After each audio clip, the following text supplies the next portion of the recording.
it for the team, but Dubu finds a double kill now. Are those cracks in Dire's top tower? So Oracle gets the money, everyone gets the levels, and Mason rotates to the top lane to try and beat into the tier 1 tower there. Yep, well, all this is happening though, Alchemist is farming, and I think it's difficult for DC to get into this, I like to call this the triangle area, these 3 camps over here. You can see my things, I don't know if you can, but... I cannot. The drawing, do you see this? No. You can't see that either? Alright, well anyway... So are you talking about these 3 camps right here? Yes, that is the dire triangle. 1, 2, 3, and...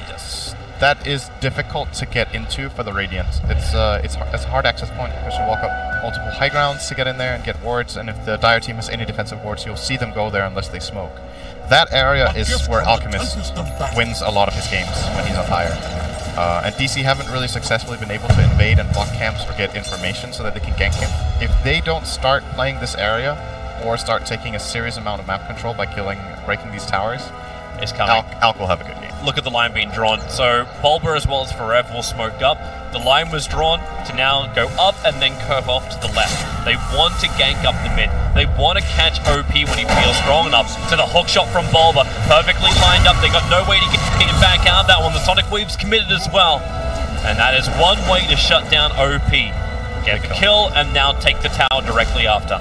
And then what DC needs to do now is to, again, get into that triangle. They can. But that kill is really, really good, and they're also pressuring top tower at the same time, so this is very good pressure in place. Oh, Dubu! He's barely alive! The mana burn had to be committed there from Bobacut to actually finish the job. He thought the initial hit with Vendetta and the Earthspark would be enough. Sometimes this mana burn cast range looks absurd.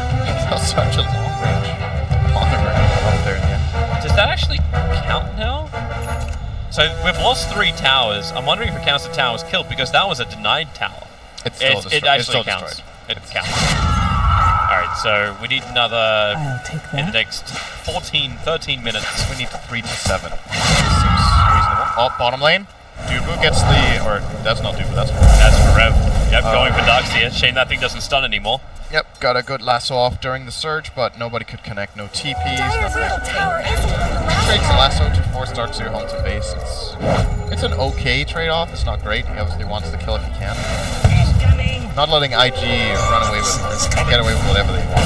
Oh, that's a nice rune to get. They're going to drop 2 sentries to find the disruptor. He found an Invictus rune on the top and tried to retreat. Also, Arbed like solo walks up into the dire triangle. We just call it dire triangle for now. To try and contest it. Dubu, hello once again. I thought you just left this party. Oracle has to try and get himself back up again because that's going to be in the neighborhood. Able to bring him down, and he really has been doing a lot. You're right to actually back the Darkseer. Right now he's done over 2,000 damage worth of magical and pure damage. He won it? Oh, he's winning it. Well, it was by 10 minutes, so he actually won at minute 10 as well. Oh, the Iron Spell ganks must have been enough. I think it must have been pretty close though. Pop was leading at minute 7, so. Sometimes you win, sometimes you don't. It's because Arbed didn't get Sonic Wave. That's the reason why Arbed's lost his points right there. Make sure to tweet at him, Toby. Yeah. Let him know how you really feel. Yeah, we're here to guide the viewers, help the viewers. Come on, Arbed. What are you doing? It's like you're just trying to win the game or something. Why would you do that? Yeah, critical tournament, you know. Blink Dagger's up for Batrider, so initiation, a great way for DT to actually pick up. Now the Sonic Wave can be properly used in conjunction with Forever, if you can get that blink into Lasso. And Bulba is hunting too. He's not the only one. Jason, does he notice the fact that he actually lost his aura? Yeah, it's a nation ping. Not much good's happening to Radiant's bottom Be careful tower. about doing that. That's just as good as a scan. But Bulba hasn't really cottoned on to the fact. Or maybe he has. He just pinged the exact spot he's on. Burning's moving over. It depends how much he can tank the gust from Mason. Can push back Nick's assassin. They commit the storm from Q. But now the save is there from Dubu. Lasso forward. Spike Cameras causes a little bit more trouble for Forever. But here comes Arbed, bringing in the magical burst damage that he wanted. Disruptor and Nyx will fall. Burning retreated out very, very quickly. That was a really good bait from DC. They I think they might have realized exactly what you said, that the marksmanship aura was lost. And then Bulba was just like, hey, go on me, go on me. I totally don't have an Oracle and 4 heroes behind me. And then, oh, he did. It's only 2 support kills for DC, so not what they were hoping for, probably. But they get the tower directly after. They will get the tower. At the same time, though, Burning is putting pressure on mid. I don't know how much it's going to get out. It's some chip damage at least. You're getting the same on bottom. XXS was able to push that bottom lane into the tier 2. So guess who's having fun in the triangle, Toby? It's OP. He's playing Alchemist. Oh, Bulba, he's having fun right now with the Darkseer. Managed to hookshot him in perfectly. He can't even surge himself away. Gets the wall down. Bobika, he gets clipped. They put down 2 sentries on the same spot once more. That one was, I think, committed to find Nick's assassin, who's now found Bulba. Running back in. Vendetta actually starts off with a stun and then runs away. The Gust. Well, he can't get out of this one, even with the stick charges. Mason will find the kill on the next assassin. And a very optimistic gank from Bobika turns on its head. It's a good sequence of events here for DC. I think it's very important for them too. They need to find these kills and put on this pressure and punish IG. Because IG are basically playing 4 and 5. Like, the Alchemist hasn't participated in anything for a very long time. He is getting very, very rich. He's just finished his Radiance. Yep. This is 16 minutes in with Armlet as well as Radiance. Not too shabby at all. What's his GPM? His GPM is 666. Okay, so I picked 1k plus in my companion. I thought that was going to happen in at least 1 game with Alpha. This could be that game, actually. He has the potential to go really big here. I know someone who didn't pick 1k plus this time. Hi! I remember last time I was like, it's not happening. Yeah, you picked 1k plus. It was the opposite. It was the exact opposite. Yeah, because I'm like, you know what, Alchemist could appear in this tournament, but he's not going to be that good, because it still takes a really, really good game from an Alchemist to crack the 1k mark. That's what I said last time, and then I was wrong. There was no good one game. There was one. I mean, there was one good game. And then I was like, okay, this time it's going to happen again. And now you don't think so. If you're right again, I'm just not going to do predictions. I just quit. Like, no reason. Just quit. Toby can't be right that many times in Dota. I don't know what my average prediction score is. It's got to be pretty bad. They have pages that game. track this stuff. Like, when you put your tweet out, they have pages that track it. Oh. I don't want to know, actually. Yeah, there's a big Google sheet with everyone's predictions from every event. And it gives you, like, a ranking of, like, who is actually the best predictor. I don't think. OD Pixel is actually up there at the very top. He was next to Knoxville. Alright, smoke gank now from Invictus Gaming coming down. Already up with a Firefly. They got the lasso over on Burning. They need to kill him on freaking time lapse, and they're able to do so. The nuke is there. Arbet also available. Back into the wall. That's a good silence for True Ranger. At least she got the false promise to stand her ground. XS trying to get rid of that aura by standing on top of her. Able to do it, but he's lost his entire team while he does it. Forever and Arbet will survive, and they'll chase XSS into the trees with the scream, with the flame break. Too much dot. Triple kill for Forev and the bottom tower to boot. Digital Chaos, so difficult for Invictus Gaming just to kill. And they brought the Alchemist in the first time and put that Radiance to use in the team fight. It looked like Burning wasn't aware that the Queen of Pain went for Orchid first. He ran in, there was a sentry placed, he got Orchid and just killed off straight away and didn't have any impact in the fight. I really like this build. I think this autopiloting of the Veil that almost everyone goes for in pop. I just think there are some games where Orchid first is just a better choice. I really like it with as well. It counters a couple of heroes very, very well. It's great against Weaver, great against Nyx, and great against the Darkseer. Really a key pickup in that fight for them. Mid lane again. There's your Orchid. Going to work on Bobika. Bulba was the one being initiated on once more, but Bobika's just not strong enough to win that fight. This is a good play. There's no one to really contest this. The Alchemist can't fight him. I mean, he's still going back into farm mode. You lost. Burning was last tonight. What? Burning died. Oh, wow. Now we just need Forev to die and not Abed. Give Abed ages. No! Now we just need OP to fall apart, doesn't get the highest net worth, and then we're really good, right? Yeah. I need 1 to 5 tower kills in the next 6 minutes. That sounds good. It's just crazy, like, the fact that it's Forev as well as Abed, like, they're the ones who are battling to stay, like, to be the last person to die. Forev's Batrider has been so good this tournament. He was very, very good against OG yesterday as well in the first game. I think I believe he went like 5-1 and 26, and his death was very early on the later stages. Mid-game reads, his movements are exceptional. So he's playing a very good Bat Rider, and it doesn't surprise me that DC first pick it even with Nixon. He's playing against the counter. Mason's on the hunt. A fresh Shadow Blade picked up from him.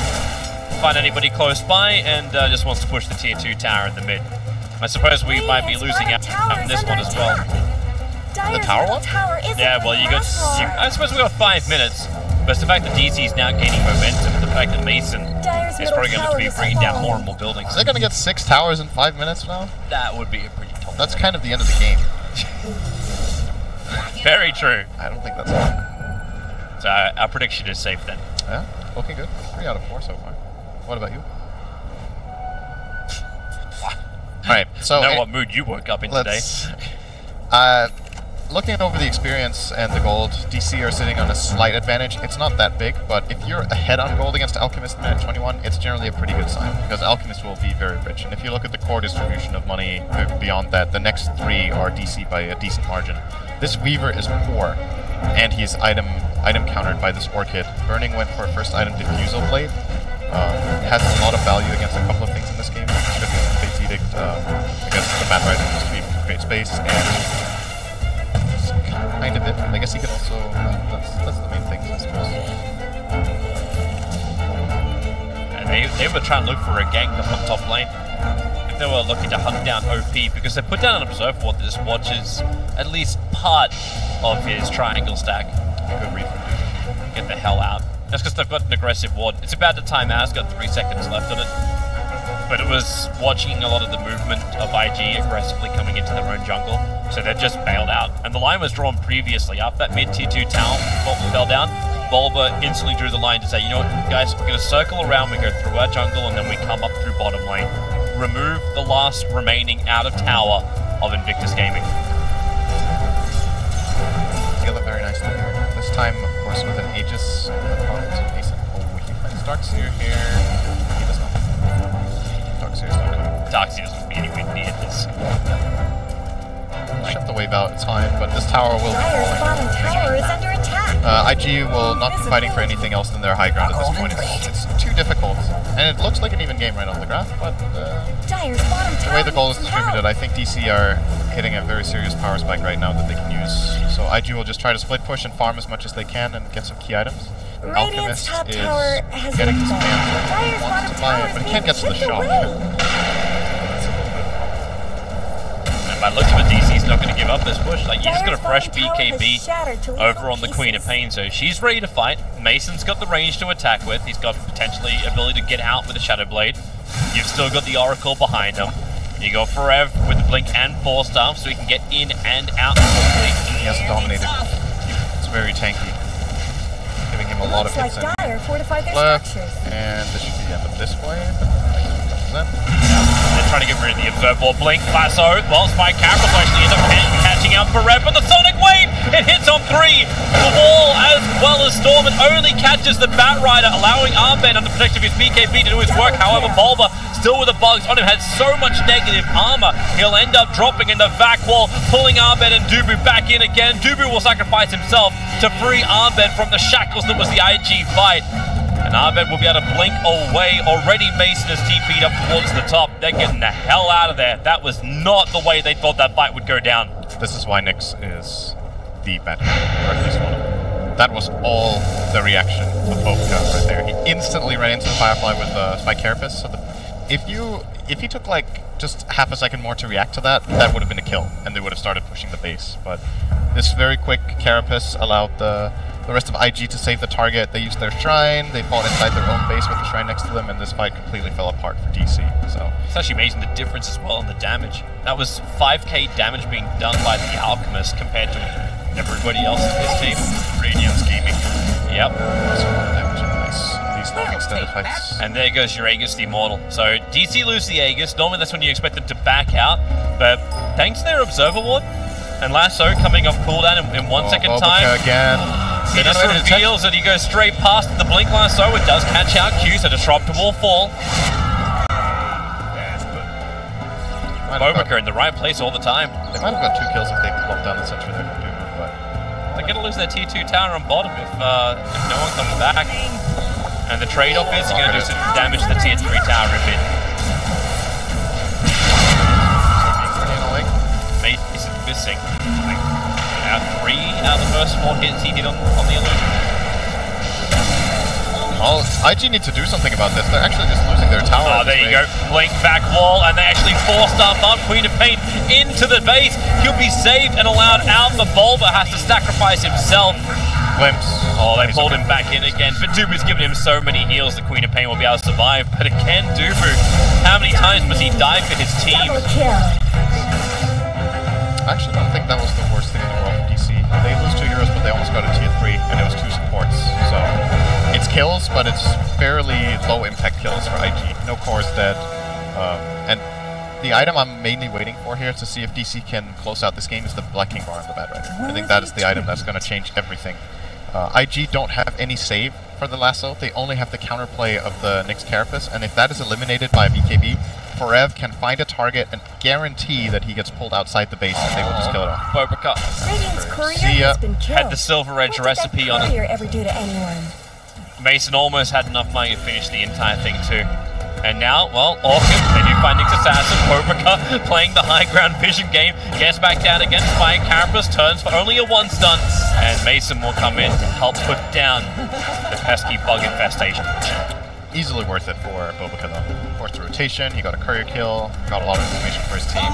There's nothing really to lose. His death timer is very low, he's only level 11.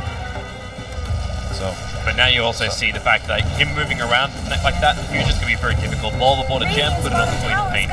So they have the protection with him now. Yep. They've had enough. And here they come again. They really want to take this mid. They got the Dominated Catapult. Siege Creep. It's actually gonna get it by itself. He's just gonna... Okay. OP Creep. Drow Aura. Radiant's top tower deserves just as much help as bottom. It's pretty nasty when you put Drow Aura on a Siege Creep like that. It's strong. They do lose the tier 2 tower on bottom lane. So you've taken the tier 3, means you open up the shrines of Invictus Gaming. So that's an advantage for Digital Chaos. I think we should be looking to the Northwest Shrine. They probably could have gone there right away after they took this tower with the Siege Creep. I don't think IG would have been able to connect there in time. And taking out that shrine at this point is a really, really big strategic advantage because Roche is entering respawn cycle. It is quite a while though. It's going to be like another 2 minutes, roughly. Fun times to check the gold per minute of OP. Last time we checked it was 666. This time I checked it was 777. So we'll give it a little bit longer and then we'll have 888. Yeah. This is, at this rate, probably not going to be a 1K game, fortunately for me. Tossing. But it might also not be a 900 game for you. Oh, catch him out. Here, Ahmed, do you want to try and fight this? Hook shot down. Bobica actually in the middle of it. Lasso, and they're going to clip the Alchemist. He does have a TP scroll. So if he can get down from this if he wants to, but Arbed able to isolate out Burning with the Orc, the pop won't be enough. Burning gets his time lapse off, running back to the safety of his other teammates. Even Forev continuously Spine Carapace stunned up because his Firefly was working against him. They back him into a wall combination. Duper will try and keep him alive. Just nuke up as much as you possibly can. Allow him to blink away to safety. You'll get hit by the concoction underneath the tower. He's still alive for the moment. The Flame Ray will give him the space, but the Radiance burn. He will survive under his tier 3 tower. Back with the rest of the fight. IG all over the Drow Ranger. Mason will fall down. Dubu again has to give his life, unwillingly this time around. He actually hoped to survive. And Invictus Gaming very quick on the rotations. They want to catch out Arbed on the top. That fight would have been a totally different story if Arbed got one more attack off of the Weaver or if somebody helped him. He Orchided, he used his entire spell combo and didn't kill the Weaver. So one thing is that Weaver survived, but it's the fact that he did his entire combo to this specific hero. So all of the damage was in vain. He used key cooldowns, did absolutely nothing with it. And then that fight was a big loss for DC. So IG starting to build some serious advantages now. They have a 5k gold lead now, and we'll be racking up more and more in the Alchemist as these Boots of Travel come out soon. Together with that Octarine core, his farming speed will be ramped up pretty significantly now. He's rapidly approaching that 6 slot period. And you talk about like committing all of your bursts into just one hero to bring him down. Like, we still have the sharing of Aghanim Tempest that come in later. Digital Chaos, they're on a clock. They at least see Roshan. They want the Aegis team all to help them secure a lane of rags if possible. As for Rev, Sentry put down. Actually, yeah, they see the Batrider just on the edge. As thanks to this observer, what they have planned, This is dangerous to do against Darks here. This is a really dangerous fight. they're wrapping around.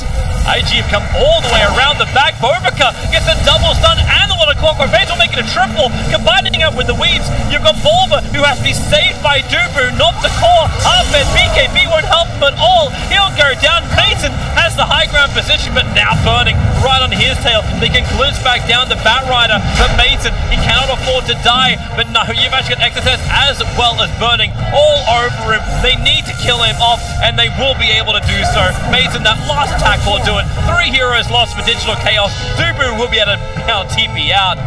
But the fight that Dubu survives is the worst one of all for Digital Chaos. Now they lose Roshan as well. Aegis and cheese for IG. The Alchemist will be taking the Aegis, and the cheese goes in the backpack of Burning. So it seems like DC have kind of missed their timing window now. They had a really good opportunity, but that's how it goes with Drow strats against this, and that might have been the game that IG were aiming to play. They're like, okay, we know we're going to get behind, we're going to play really good defensive, 1 or 2 good defensive fights, and then we know we can take this one late without this. And they executed it very nicely, a couple of good combos with backing into Static Storm especially, has been doing a lot of work. And now they have, out of nowhere, an 11k gold lead after that fight. And this is going to be hard to bring back for DC. A gift from the Tempest of It's just going to keep increasing. The advantage for DC is the fact that they did push out so many lanes early on. So Invictus Gaming is still trying to recover their side lanes. They still have to burn through tier 1 tower up on top lane, even though they've gotten through the mid as well as the bottom. It'll take some time, which gives an opportunity for Digital Chaos to still potentially catch out Invictus Gaming. They still have a small opportunity. And they need to find a pick or 2 instead of going for a 5-man fight at this point. They're not going to be able to brute force the door open any longer. Has to be a key pick that they think doesn't have buyback. For example, if they knew the split of heroes right now, I think the rotation toward top could definitely be successful. Darkseer is fairly far away from his team, but obviously this is just a mind game. The DC think they're all there, and will not be trying to display. And at this point, the team is Radiant's top tower is under attack. They feel confident that they can just send OP in front and that DC aren't even interested in trying to fight, and they are very right. Yeah. So just playing efficiency here. So this is easy towers, basically. Invictus Gaming will remove the last ones from the outer side. DC, if they want to, they can still attack into, like, they do still take down the tier 3 tower, and both shrines from Invictus Gaming are up on the field. So it basically just slips over before the push comes. It can still do that. Like, any kind of gold, anything to fight with. Like, Arbed scrambling to get the money to finish up his Shiva's guard at the moment. Radiant's top tower You've got deserves Farev, who's just a little bit as short much of the money help for as his BKB, doing the defense in the top lane. We also should keep in mind, too, the fact that Burning has another save for his name. He's the man holding on to the cheese. So you got the Aegis Immortal on the Alchemist. Always a fun choice if he gets caught when Chemical rages down and then respawns. Yep. It's true. The BKB for Batrider still can be the saving grace for DC. It's the most important item.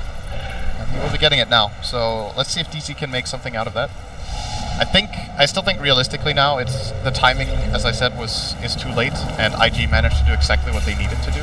But if he finds, I think you want to find and first the Weaver, first off. Alchemist, killing Alchemist twice is very unlikely with the backline that he has, and the other heroes are probably not high enough impact to win the fight if you catch like a Nyx, for example.